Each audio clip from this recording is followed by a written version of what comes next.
Joriy yilning 3-yanvar kuni Chiroqchi tumanida viloyat Ichki ishlar boshqarmasi tezkor qidiruv xizmati, Jinoyat qidiruv boshqarmasi tezkor xodimlar tomonidan o'tkazilgan tezkor tadbirda yana bir og'ir jinoyat fosh etildi. Chiroqchi tumanida yashovchi muqaddam ham giyohvandlik moddalarini qonunga xilof ravishda tayyorlash, egallash, saqlash va boshqa harakatlari uchun sudlangan fuqaro Olmos Mingliyev o'z hovlisida ekib yetishtirgan 600 gramm marixuana giyohvandlik vositasini 3000 AQSh dollari evaziga sotayotgan vaqtida ushlandi va ashyoviy dalillar protsessual tartibda rasmiylashtirib olindi.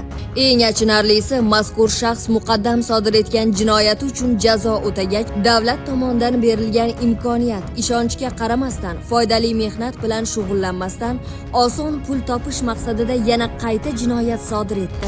Chiroqchi tuman hokimligida mazkur jinoyat muhokama qilinib, ishtirokchilarga jinoyatni vujudga kelish sabablari va huquqiy oqibatlari atroflicha tushuntirildi.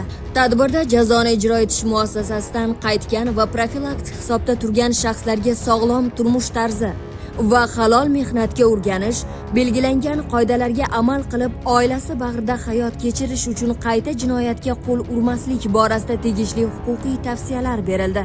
Nazoratda turib qayta jinoyat sodir etgan Olmos Mingliyevga nisbatan O'zbekiston Respublikasi Jinoyat kodeksining 273-moddasi 5-qismi bilan jinoyat ishi qo'zg'atilib, qamoq ehtiyot chorasi qo'llanildi. Berilgan imkoniyatdan o'ziga tegishli xulosa chiqarmagan bu shaxs endi ozodlikni qadriga yetishi shubhasiz.